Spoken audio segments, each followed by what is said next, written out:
Welcome in, ladies and gentlemen. I'm sitting here today with B. Taylor on the cusp of the 1-year Guestless podcast anniversary. Happening, man. All day. I'm more than honored to be here, a member of Money Train Management with my boy G over here in the corner and Anthony over here sitting around.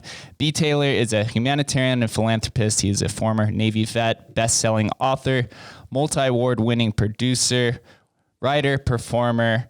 He is the founder of One Life organization and a global ambassador of entertainment for the U.S. military, veterans, and the family.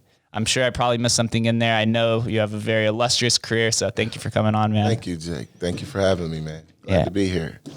I'm so infatuated with how with nonprofits. First off, I've had a lot of people on here who dedicate their lives to different nonprofits, and I like your unique twist because it's a global ambassador of entertainment and music for the U.S. military.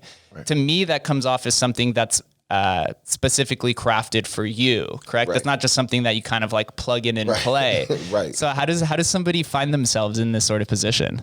God, man. If you was going to tell me, man, it's just, I had such a unique story in the Navy, from an E2 coming in playing collegiate sports. And when I went to transfer, I ended up, they didn't transfer my scholarship. So I had to go join the Navy and I still was going to get ROTC. Didn't get that, but joined.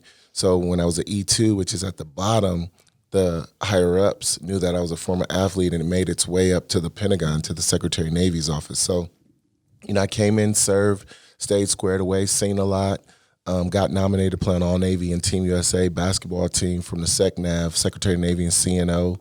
Changed my life. I'm just, coming from college, I wasn't used to going and moving with Secret Service and 8. That was a different world to meet with them and said, hey, look, after you serve in war, we're going to put you on these teams. You got a critical rating. You're going to serve. We're going to allow you to go to the NFL.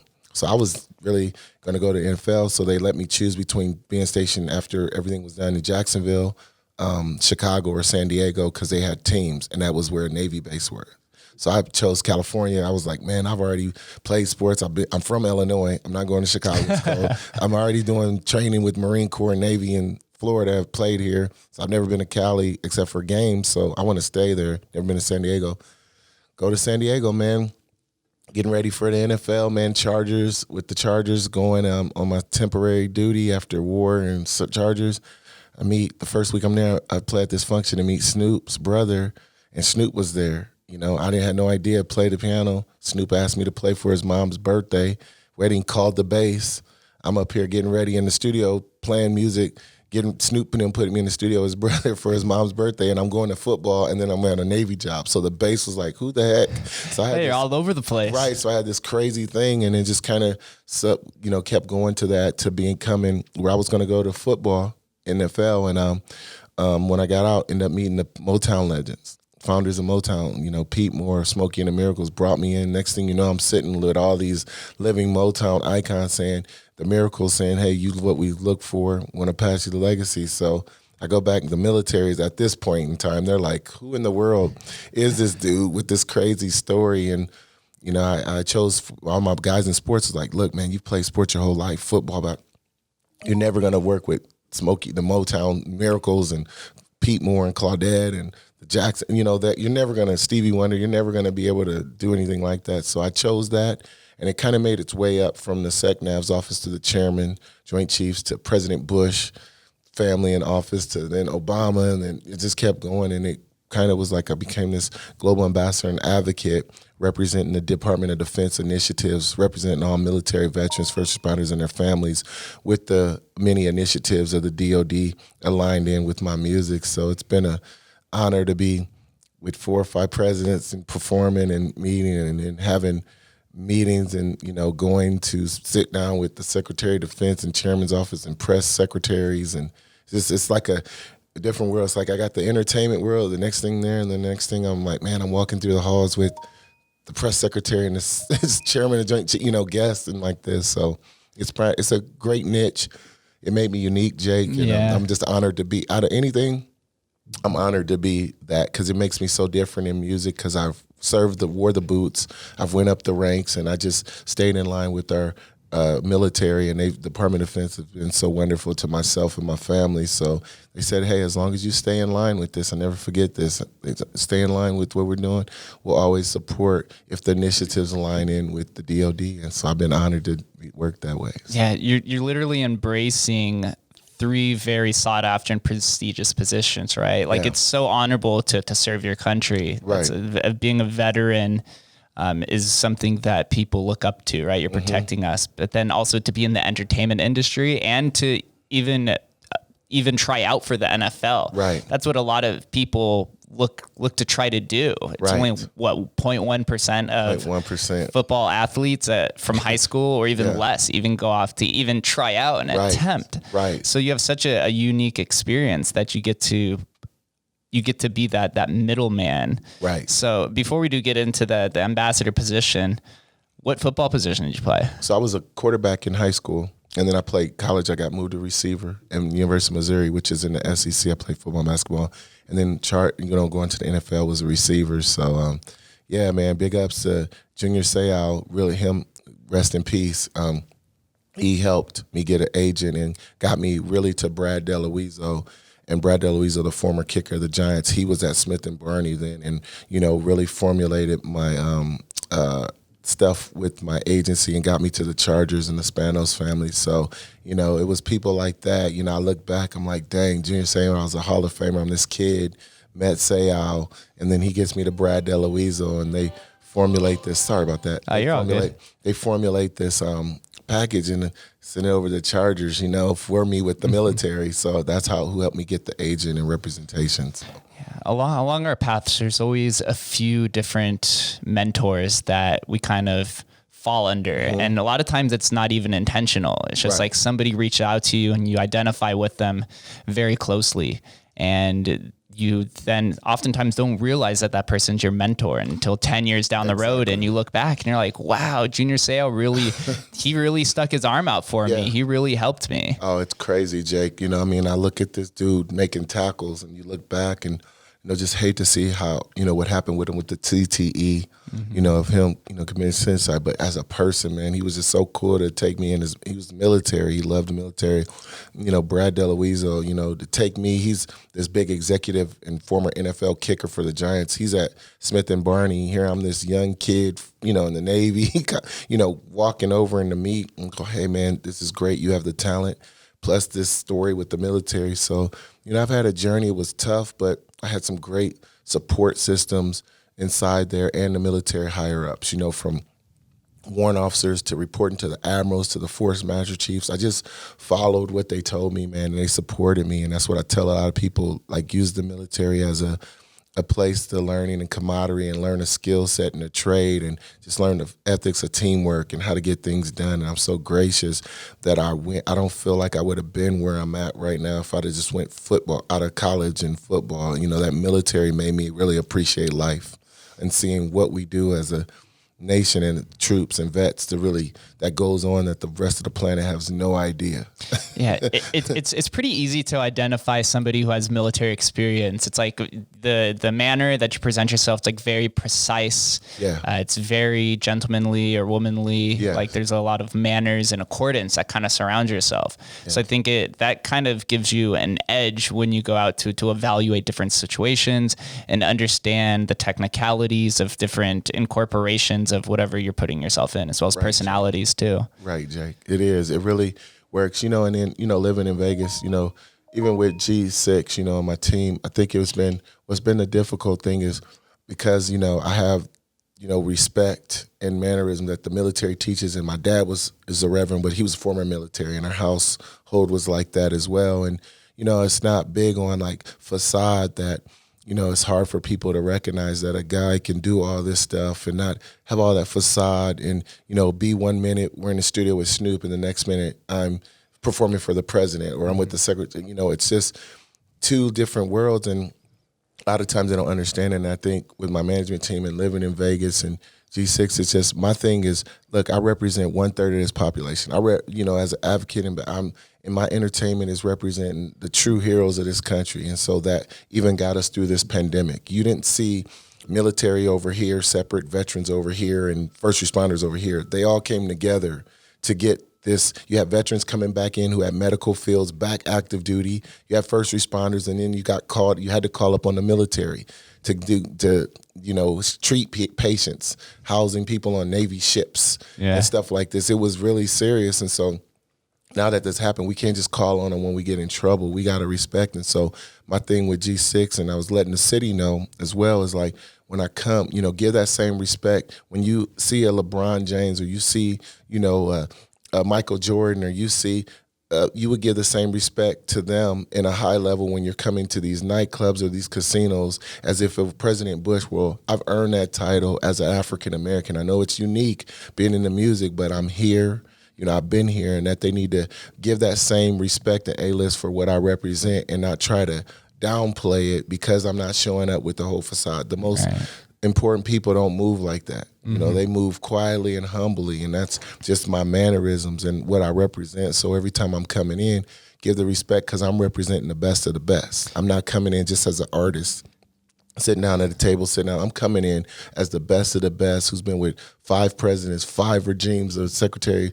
People have no idea the world when you go deal with these type of people. For them to allow me to do some things and be the first to do it, it's, now it's the respect. It's like, I'm here. So when you see there is a global ambassador and advocate, African American in the urban world, that, that doesn't look like what it used to look like. I know people were used to the Bob Hopes and seeing the different things of that. It's changing. Our military is diverse, and God has put me as an African American and minority to do this stuff. So I feel like you should give the same respect as you would give another person, an official, and that's what G6 is. We're making clear on this so that it changes, and people treat it the way it's supposed to be treated. Yeah, kind of has to catch up with the times. Right, understand that we all evolve.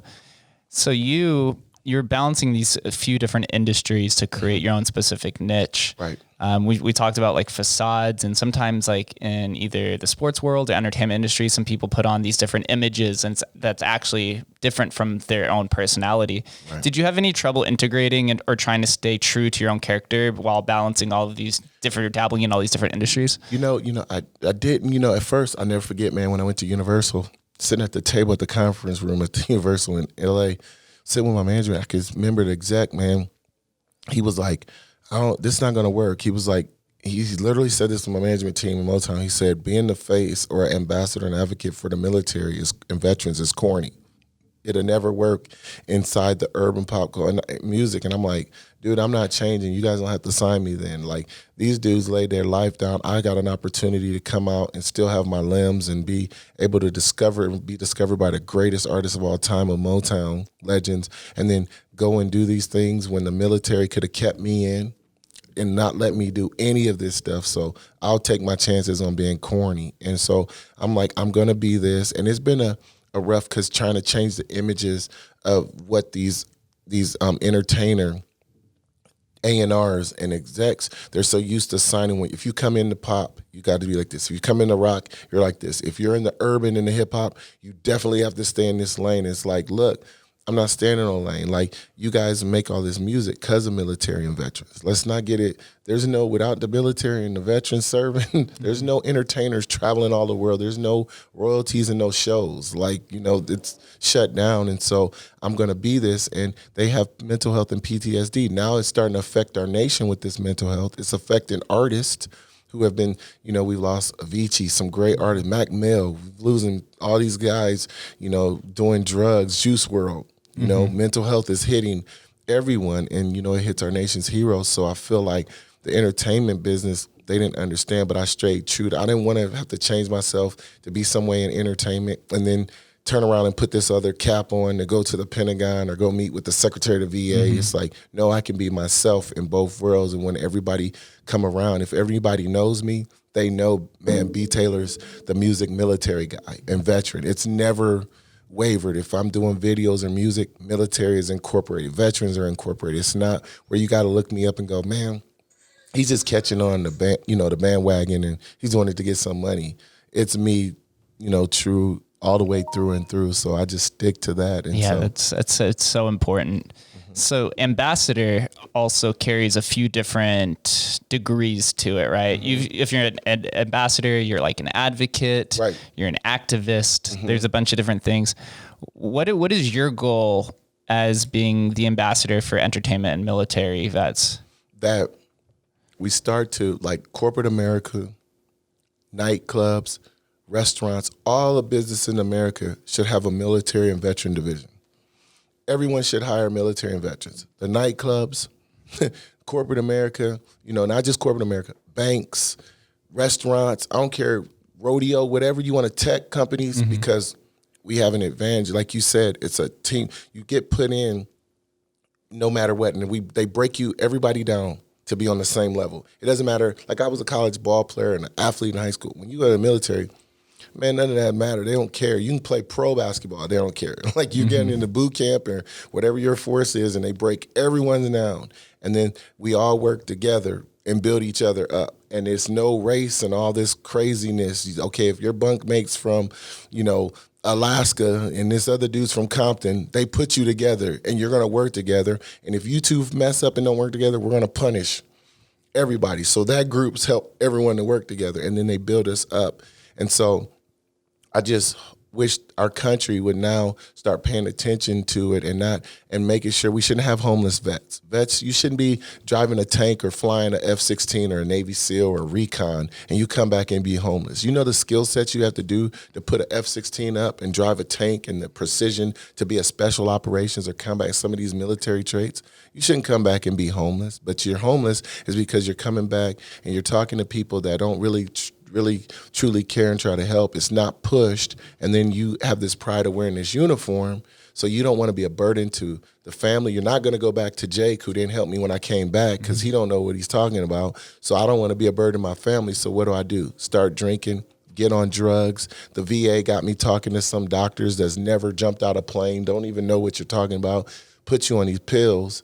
So you're taking these pills, you're starting to drink, you don't want to be a burden to your parents or your family who can't understand. So you become homeless or you kill yourself.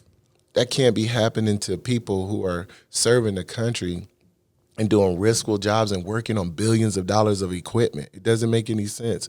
So, my thing is to use these platforms of entertainment and use this platform of sports and that I have to push the DoD initiative so that every organization, including the entertainment business, Grammys, Oscars, you guys should be honoring military and vets. Okay, the NFL does it. Okay, the Super Bowl, every type of sport does it. Why on Grammy and Oscar night can't you have a section for even 4 tickets for a female vet, a military active duty, a first responder, and have them stand?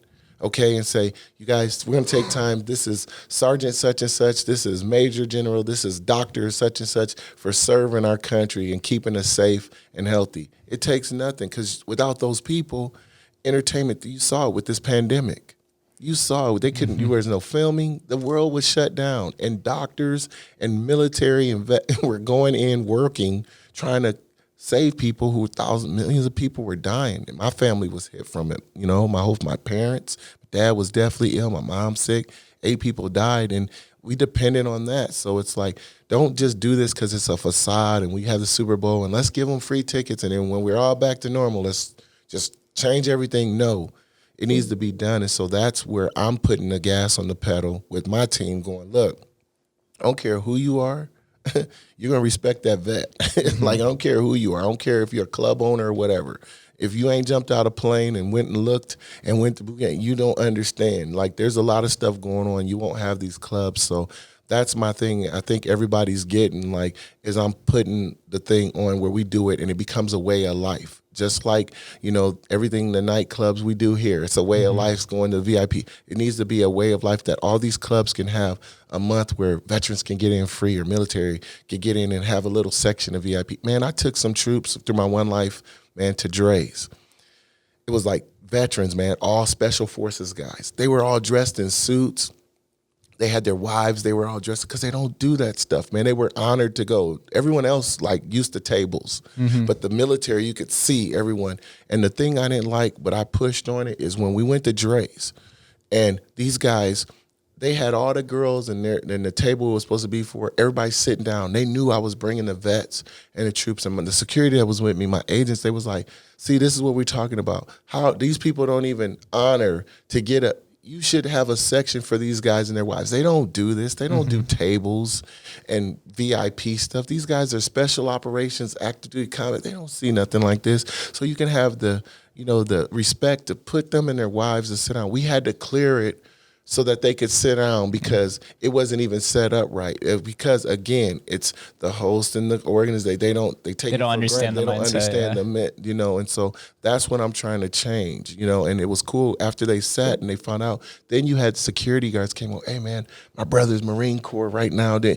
Everybody's attached to got a military or a vet in their family somewhere in the line or first responders. So it was like, man, that's cool you're doing that. And so that's what I want to change, that stigma of like why they got to be. You should have a line for all vets to come with their vets card or their active duty in the clubs where they can get in free. If they can get in, they'll pay for the drinks or whatever, but they should be able to go to a VIP access. You serve the country, man. If you got a valid card in the active duty military, you should, like the airport. They say all active duty military, please come on the plane. Why can't you do that for the nightclub? You're not going to have 10,000 people in line. Less than 1% serve. So you're not going to have 10,000 people in line. And I think that's what, working with G6, we're going to start working with these club industry.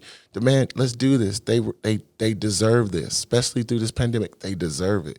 And I think once we start doing that in the younger generation, it'll pass down. Yeah, it's definitely a generational lesson to learn that kind of thing. It's kind of like a monkey see, monkey do thing. Right, exactly. When I worked at Omnia, there were various nights throughout the year where they had military free admission. Right. But it wasn't a consistent thing. Right. Because again, it comes down to the mindset. You're unaware. It's not promoted where if the military heard it should just be a regular thing. Right, like a regular thing that could be promoted. I think capitalism kind of gets in the way of that a little bit, especially on the Strip where it's a little bit more corporatized now. Right. So they really try to pinch every dollar that they can out of it.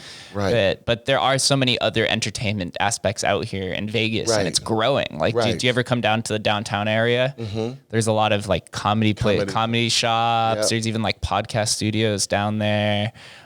Different types of interesting entertainment restaurant combinations. Right. So there's a lot more opportunity out here. Did you move out here to Vegas specifically because Vegas has such a vibrant entertainment industry? No, the Motown legends was here. Mr. Morris, Smokey, Mary Will, all the legends was here. So when they signed me, and then I was like, man, I don't know if I want to live in LA. And then the label was like, well, it's New York. And I'm like, now let me stay in Vegas because I can go to those places and still be out of the craziness. Because when you work in this and you got other celebrity friends and you walking into Hollywood and here, it's just like you can't get away. And in New York, it's the same way. But in Vegas, you can live on the outskirts and be cool and still, go to those places. So that's where I got them legends. And then my father ended up retiring out here at church, Victory Baptist Church, which is a mega church out here. So I was like, okay, I'll take Vegas. Yeah, Vegas is a perfect hotspot. And as we were talking about before we started recording, it's growing in so many different aspects of the city. Yeah. You're getting like a kind of a growing tech hub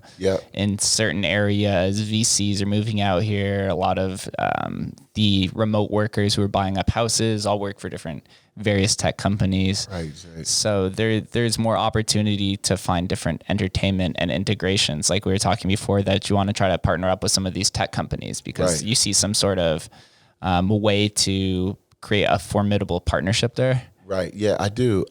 Because the DoD space is going in that, with my degree being from that computer science and AI machine learning, and having partnerships with, I got one partnership with the giant tech, Japanese tech firm, Norio Akashi and Kenichi Kanuma. Norio Akashi's like 70, 72. He created DVDs and CDs. Then he created Autonomous Manning, the Mobileye, which is the program and the company that created this autonomous driving. And so Intel bought it out for a couple years ago for $15.3 billion, a record number in Mobileye. So him and Kenichi created this artificial intelligence language of how to teach kids and adults language, over 150 languages based off of a gaming format and your dialect.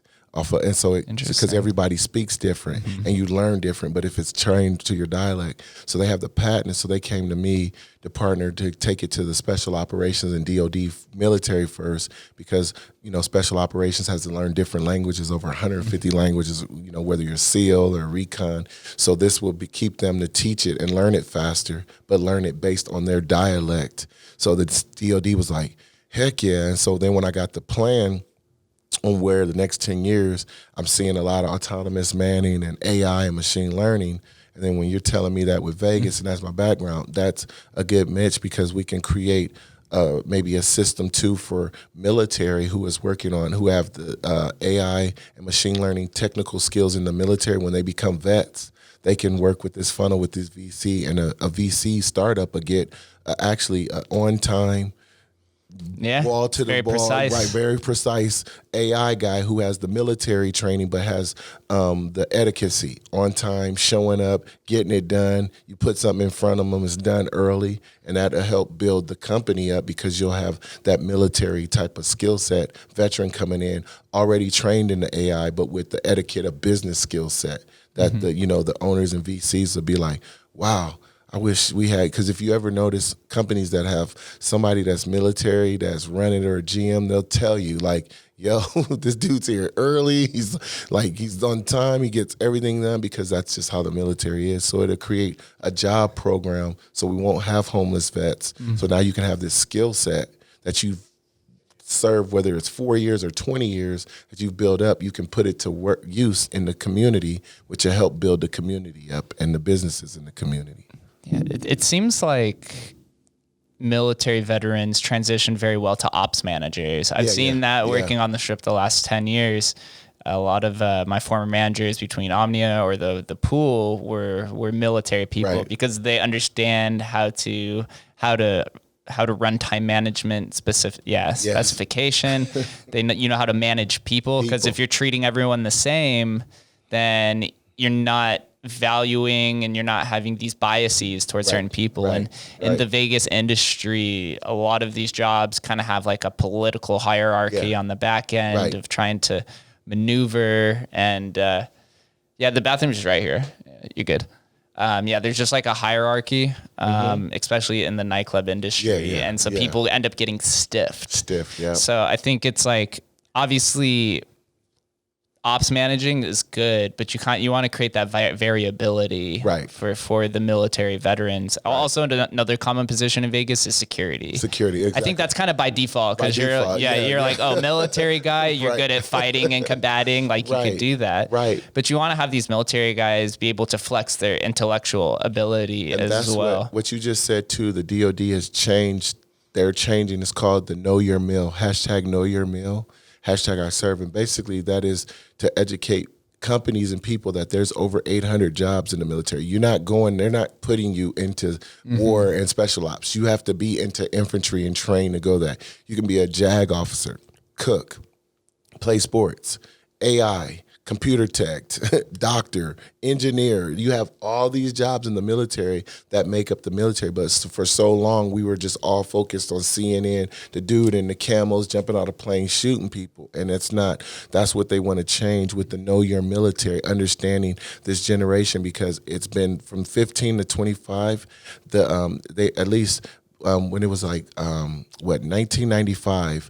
At least the ages of kids whose parents a kid that was 15 to 25 at least had 1% or at least had one parent servant. It was at 40%. Now it's at 15%. 25 years, at least one parent from 15 to 25 has served. It's at 15%. Wow. So it shrank at 25. You can't get that under 10%, because now you're talking about not becoming an all voluntary force. It's talking about we got to draft kids no one wants because that. No one wants that. So that's why it's changing. Like, hey, people need to understand, look, and kids, like, look, if you don't have school and you want to learn a trade, you're not going to war. You're going to get trained for it, but you got to sign up to go to that. You can work and be an accountant. You can work and be a publicist. You have the PR department. We have everything else the DOD is the biggest organization on the planet. So it has all those things. And so they wanted to change that. So when companies understand this at the workforce, is like, yeah, you're getting this military veteran, but yeah, he can do security, but he has a rate. He was an AT, which he's an electronics technician. You got a guy, he's a JAG, he's security, but he's a JAG officer, lawyer, you know what I mean? So they can know that you have these different skill sets. So the Department of Defense kind of created this Know Your Mil to educate the younger generations and generations now going, hey, guys, hold up. You're not going to get PTSD off the bat. You're not going to get, your legs, arm blown off. You have to be serving in war and be put into infantry and special ops. Not everybody goes to that. You know what I'm saying? That's only this little percent, right? Yeah, so. I had one of my buddies on here, Gil Hayan. He was a former sergeant in the military, and we were discussing how warfare is progressing from combative aggression and military to like cyber warfare, mental warfare, power grids, electronic. And that's like, I don't think we'll see many interpersonal wars anymore. It just doesn't seem like that. No. Now it's all like financial warfare, manipulation, different things of that nature. So it only makes sense that the military is going to start transitioning that way to more cybersecurity type positions. Exactly. And the thing about it is we'll have the few that you won't see off the grid, but it won't be like back in like 10,000 troops standing lined up and another 10,000. That's over. The only thing you'll see is in ops guys going in teams of 2 or 3, taking out what they need to do, getting out. But it's more of that, like you said, that's why they created another combatant, because you got like 8 or 9 combatant forces. You got like the North Combatant Force, Central Combatant Force, Europe Combatant. They all contain and control each continent that they are in. They created the cyber. The cyber combatant. It was not one because of the war on cyber. So they have a combatant general that commands the cyberspace. And you're right, and that's where we are keeping up ahead. So yeah, we still got the way to get the ground troops in, but now we got that tech because we got to be up on that grid and that cybersecurity. And technology is forever advancing. Yes. Cyber criminals, whether it's North Korea, authoritarian regimes or anything, they're always finding ways to hack different technological infrastructure. So you have to stay on board. One of my good friends just got a cybersecurity job in the military. It pays really well, crazy. 6 figures. And they paid for the entire schooling process the whole way there. The DOD, that just what you're saying, like the AI, cybersecurity, machine learning, it's here with the DOD. If you coming in there and you're ready to do, you can. It's number one. And when the DOD is something about the military and the Department of Defense, when they know something's number one and they want it, they make it happen. As your buddy knew, he didn't have to touch a dime because the military said, "Oh, you're coming." Yeah, here you go. Come work for us. Yeah. I mean, they have the biggest budget in the world. Right. Hundreds of billions of dollars. But it's not always. That's one thing that the mainstream gets wrong, is that a lot of the military budget isn't for weapons necessarily. No. They have tons of weapons. Right. It's for technological infrastructure, the upgrades, and power is very expensive. Right. And people don't understand that, and you're right. As me knowing that, dealing with the DOD and the Pentagon Arabs, it's the biggest budget and the largest employer in the world, but it's not just bang, bang. We have that and we stay sophisticated with that, but it's for, like you said, structure, cybersecurity, systems in place, recruitment in place, marketing. It's not, everyone just thinks in their head that it's like, oh, we got an $800 billion budget, the largest in the world. $750 billion is for weapons.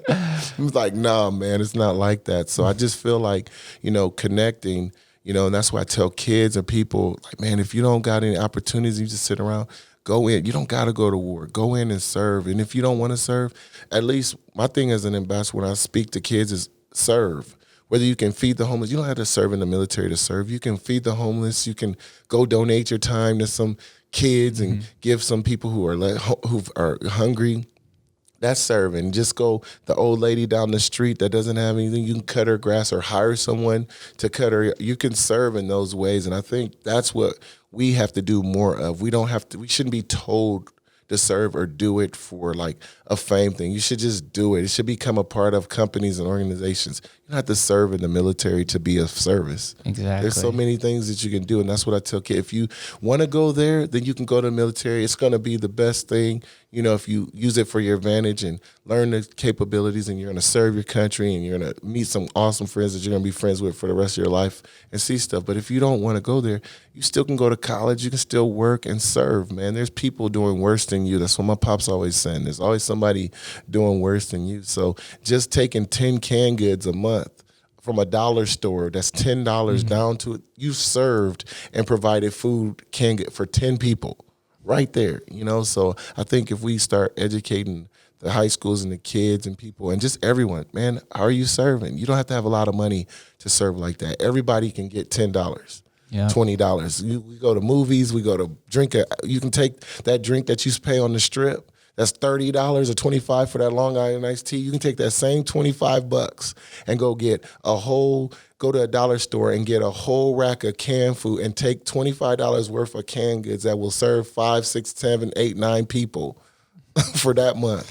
Yeah. You know? And there's so many other ways to serve now as well, right? Content creation is a big way to serve. You help get other people's message out. Like sitting here talking with you, I get to learn, but I also get to help hundreds of other people who listen to the show learn your message as well. And then that can maybe inspire even one of them, which then becomes like a giant chain effect because of that. So we have to be able to leverage opportunity within our serving endeavors. It is, Jake, for sure, man.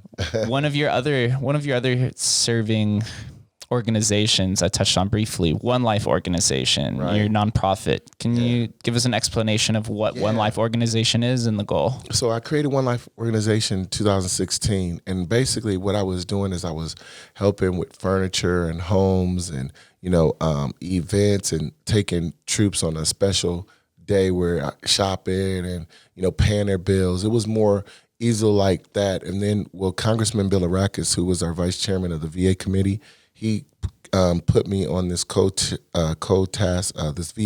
his VA task force as a co-chairman, and he created what's called the Cover Act, and that's part of the Mission Act. But Cover Act said that now troops and veterans, we can choose how we want to heal, because not one size fits all. So that's where we could use music therapy, art therapy, yoga. We didn't just have to go to the VA. VA look at you, give you these opiates, and that's, you know, you don't have any other options. You got to go through the VA, because he said one size doesn't fit all. So in his plan, when they approved and the president signed his bill for all these different therapies, he created a blueprint of a first model, like one-stop shop. So it would be like you have a gym, state-of-the-art gym, like a 24-hour fitness or Lifetime gym, and then you would have music therapy, art therapy, yoga therapy, crypto, neurotherapy, and then these different therapies that you have. Then you would have, you have a counselor, so a counselor to help you with your temporary military relocation or your VA home loan bill. You would have another education counselor for your GI. If you're military, if you want to go to school or veteran, you need your GI benefits. Another counselor side where a job placement for you get hired. And then you have a wellness counselor for diet, how to eat right. And then chaplain for prayer if you need that. And then you got this fitness center where you train, and you got all of this in a one-stop shop. So for military, veterans, and first responders, the problem is when you're going through the government, it's the politics of that getting one. And then when you're going to the regular people, some of the regular people don't understand. So they brought me in because I was kind of a bridge, because I'm in entertainment sports. And he was like, look, if you can do this publicly in the private sector, then we bring it back to the president and the VA and Armed Forces Committee. Now we can duplicate this to aid the VAs around the country. And so I said, look, I was going to do it in Vegas first. I said, look, I have One Life Organization. Can I put this program for my One Life Wellness Centers under me and do in Vegas? So last year, before the pandemic, I was looking at Vegas at the beginning of the year, even when the pandemic, I'm like, okay, I got to get this. I got a call from Michael Lohan, because I'm friends with Lohan, Lizzie, and Michael. Michael lives in Houston. He's like, B, you need to come Houston. I got some people. And one of my board members, Shane, bless his heart, man, he was like, you need to go meet this guy. They have a hospital wellness center. I think they're interested in partnering. So I went through this pandemic, man, traveling in July. So I ended up partnering with the Horizon Wellness. Their hospital is like, imagine going to the Cosmo or Wynn in the hospital, all the way down to the sheets. The rooms in the hospital for the patients are like all the way down to the sheets, right? And like you got white furniture, You got the desk for the people if you got to do work or study. You got big screens. It's just like, it's not like a hospital. Look, they got chefs and stuff because they wanted people and families to feel like at home because some people have to be in the hospital for a while. Yeah. When you got the white floors and the traditional. So I went in there and down to the chandelier in the lobby, man. It's like white furnished art. It's like, you look like you're going in the wind. Yeah. I'm like, dude, I'm in a casino. And the CEO, the CEO is a widow of a Navy SEAL for 25 years. And she decorated and she was like, this is what we wanted. So I worked a partnership out and I financed and secured 30,000 square feet out of 120. And so now we're building the first, it's renovating the first. It's going to be the first in the country, doing a grand opening with Congress and VA, DC, and going to bring, it's the first one-stop shop. I was able to do this during the pandemic. And it's going to be free for military veterans and first responders to come in. So they're going to have all their therapies, animal therapy, every therapy you can think of, as well as a state of 24-hour fitness gym that's not no secondhand furniture equipment. It's going to look like you went into Las Vegas Athletic Club like that. Plus, you're going to have all your resources, juice bar, shop. So it's going to be the whole one stop. And so I put that program underneath my One Life organization. And then I have a second program I kept intact called the Heroes Experience. So what I do is I partner with the NFL, the NBA. I take veterans, troops, and first responders on a whole hero experience. So they'll be with the team, the owners, have dinner. I partner with Wahlburgers. Wahlburgers provides the meals. Mark Wahlberg and his brother, Paul and everything. We partnered with them at Wahlburgers, and they eat, and then I take them shopping. So it's called the One Life Heroes Experience. I did it for Super Bowl when I performed, and it was just a whole thing. So those are my two programs underneath One Life organization. But it's been an honor to build this first. It's going to be like a literally one-stop shop. And when we do the grand opening, like I said, the powers that be, and we're going to have a presidential room in their library. I'm going to work with Dora Bush, who took over her mom's Barbara Bush, because I've worked with the Bush, and we're going to have like a reading library in there with all the presidents honored to the Bush, but all of it you can go in and study too. So you have a room in there if veterans or troops need to go study. So that was my biggest, to me, that's why I'm here. The music, to use that platform to do the greater in Congress. Bill Arakis in the VA committee, he said, man, I knew you would do it, but geez, how'd you partner with a healthcare system in Houston when our big, I said, man, I did it, Congressman. So, that's Jake, that's the one that outlived me, where these can be duplicated and I'll be dead and gone. And you'll have the new mode of wellness centers for our nation's heroes to aid the VA, help the VA. That's incredible, because health is a priority for everyone now. And the health technology is advancing, health science is advancing. We're beginning to understand more about the bodies, more about the mind. The mind is the part that we have not been able to figure out for the longest time. Like they still haven't been able to map out the entire brain and the neurons. But especially during this pandemic, what you touched on is like there's been such a focus on mental health and everything that surrounds it. Like when we were on quarantine for 3 months, there's people who were losing it. They didn't know how to handle themselves. Unfortunately, suicide rates were skyrocketing. Like there's a lot of people who are suffering, and I have some personal friends that still haven't recovered from it. They're just like strained from the attack or the bombardment from the media saying all these bad things and don't leave your home and everything like that. So sometimes it's hard to pull yourself out of that spiral. But if you have a place like this where there's people who feel the same way, but yet you feel welcome to go and heal yourself, talk to somebody, but also just go and work out. And you can go, if I want to take music class, I can take the music class. If I'm good at art. If I'm good at this meditation, there you go.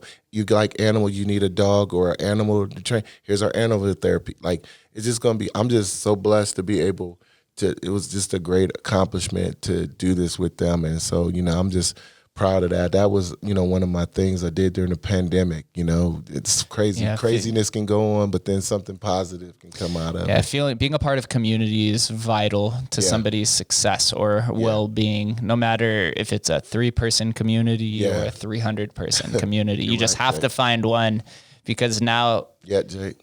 now how society's progressing, it's like you don't have to leave your house if you don't want to. You can have Amazon deliver food, products. You could work from home. It's like you could, it's crazy. It's crazy, it's crazy. It's like, I mean, it's easy to communicate with people online, but it doesn't do the same as an in-person conversation where you could feel their energy. Because you won't know what's going on. You know, like if, you know, think about if we had this, the music business had these wellness centers for like DMX or Mac Mill or people or Avicii where you know, they were very talented, but you don't really know what's going on, but they could come. It's because they feel isolated. Right. And they could come to these wellness centers, not no doctor where you're sitting there and feel like a wellness where it's training. They're going to open up.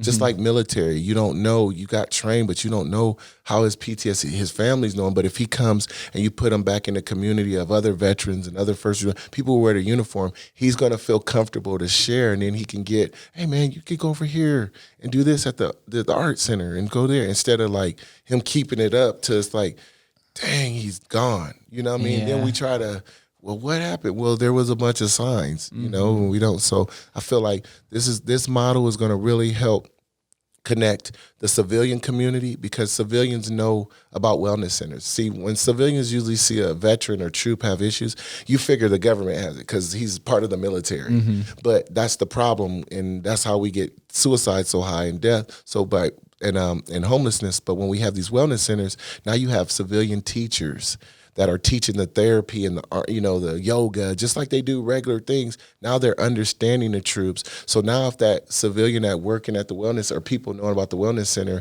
that person like yourself, Jake, you see a veteran and somebody tells you, yeah, man, my brother just came from this or he's military, you're going to know, oh, go to this wellness center because that's what you know about. If it was just, I didn't have that, you'll be like, well, did you talk to the VA? Yeah, because right now it's go to the VA center. Right, exactly. And I've heard there's a lot of trouble within the VA centers. Because it's broken, you know. They're getting better, but it's a broken system.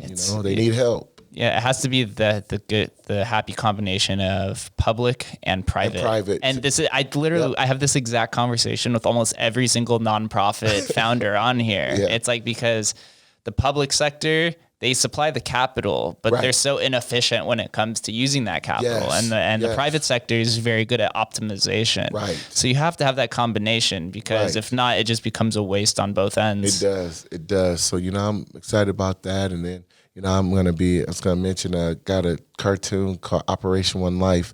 So because the military is so diversified now, it's not the G.I. Joe, like one color or race, it's like women, minorities, so that's what we represent. And G.I. Joe came out in the 70s, so we're not there anymore. So, Marvel, Happy Trails Animation, big ups to Andy Collin over there.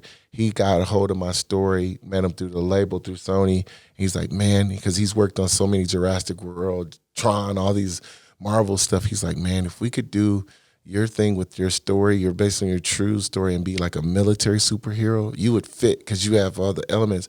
So I took it back to the military, DOD. They're like, this is great. We need this. This is for recruiting. This is what. So we got 5 characters, myself, a black female, Latino, an Asian, and then a white guy. We all represent each branch, and we turn into special operations guys, but it's based off a truth called Operation One Life. And so we're in production, man. I'm getting ready to do my workouts and get hooked up to the thing, man. I got to go back in the military mode and do the trailer, but I'm just excited. We just nailed that down. And then I think the biggest one, Jake, of me, it was an honor to be a part of Motown Legacy, the biggest music legacy to be discovered. But about a couple years ago, Nelson Mandela's granddaughters, they had reached out to me and they were like, look, we found you. We want your One Life to come over and be a part of the Mandela Foundation to teach the music programs for the African kids. So I'm thinking to myself and my management team, okay, this Mandela, Nelson, one of the most prominent figures ever on planet Earth. Literally everyone knows who he is. So I'm like, okay, cool. I can do that. That'd be cool. I was happy with that. 6 months ago, like during the pandemic, I get this big old packet, man, from Tammy. She's like, we want you to be a co-founder of, we have the rights for the new Mandroli car, Nelson Mandela's signature electric car. We will be the first black women. I'm like, I'm looking at the packet. I'm like, wait a minute. My management's like, come on, dude. You're talking about a Mandela car, Nelson Mandela's signature with his signature?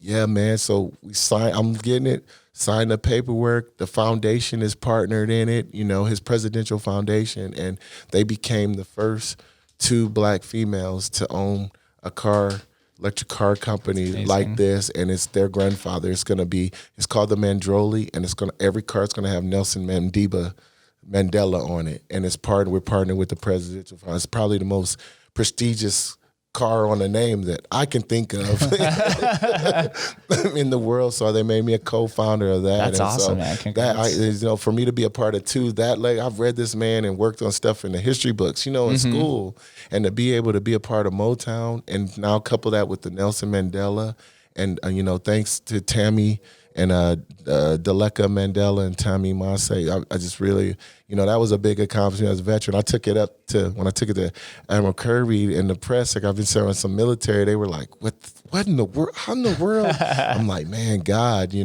so it's just another tribute of what you can do as a veteran, man, in this country. And for me to be a part of that legacy with my One Life, between my One Life organization and the Mandela, I've pretty much going to make an impact to be able to leave my legacy, that if God said that's all you're going to do for the rest of your life, like I did pretty well, Jake, I can be humble to be like, dang, the One Life to duplicate these across to help veterans that'll be all over the country. And then cars, the Nelson Mandela car, for my kids.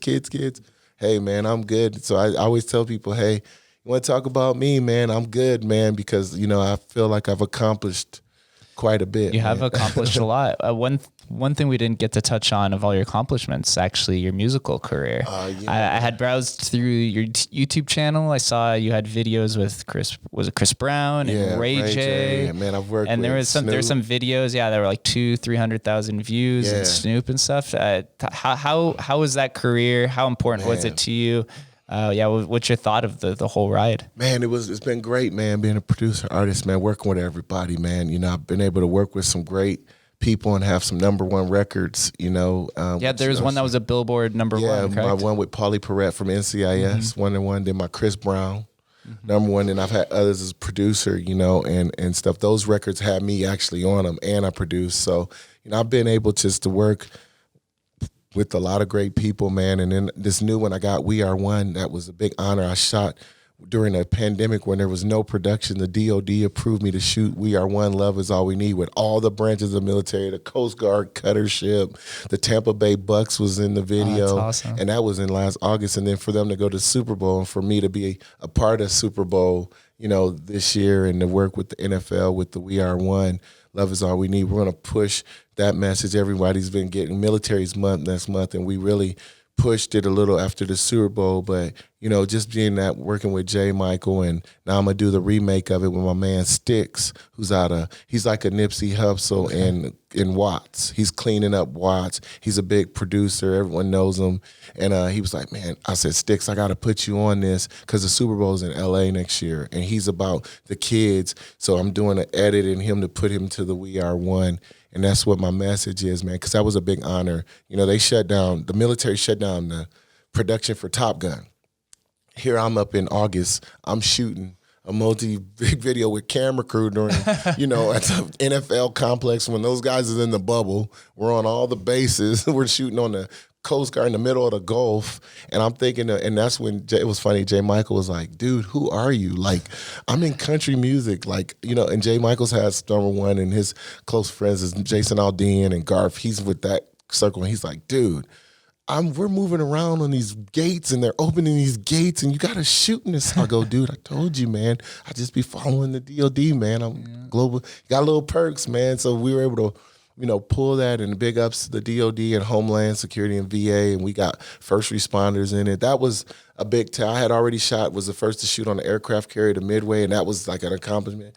But to do this during a pandemic and be able to shoot with all 5 branches and cleared by the DOD, Homeland Security, shoot in the VA hospital, cleared by the VA, and then the Tampa Bay Bucks in the video who win the Super Bowl. Yeah. It shows that the military puts high importance on your work. Yeah. They see a lot of value on it. Yeah, seriously, man, because the contracts for that, you had each branch, and I was sitting there like, we got it cleared. I'm like, yes. I'm like, man, and my dad, he was like, B, you did it. And I'm like, so that to me, We Are One is just a big, testimony of what we're doing. And, big ups I got to say to my man, G6, man, he's seen the value in Verse, who introduced me to G6, man, Big Verse.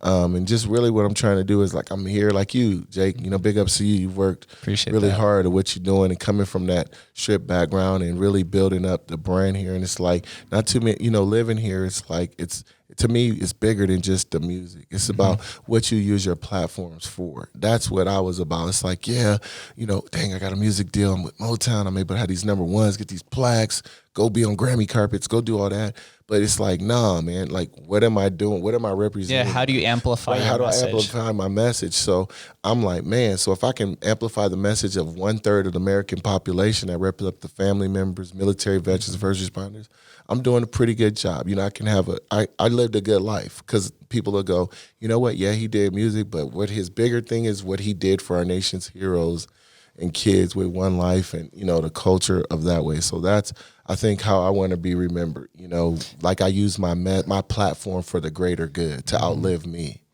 I admire that a lot. One thing I really admire throughout this entire conversation is, you know, we talked about very lucrative positions you could be in, right? In the music industry and in the sports world and film world. You didn't mention money once the entire conversation. Thank you, That's Jake. admirable, because it shows that you're leading with passion in your projects, and your audience and community members will always see that. If you're trying to nickel and dime them or flaunt a lot of money, it builds the wrong community around you, unless you're in a space that you're trying to build that. But with something like being an ambassador and trying to build, you know, genuinity and understanding, that's something you don't want to bring up a lot. You know, and I do that like that, you know, and I got a great One Life team, G6, to tell you, man, like, I got a great you know, from the management, you know, to all the people that work on the One Life organization. You know, I was able to put a great, you know, educated staff and really passionate staff and, you know, management team, because it takes a lot to manage me. That's why I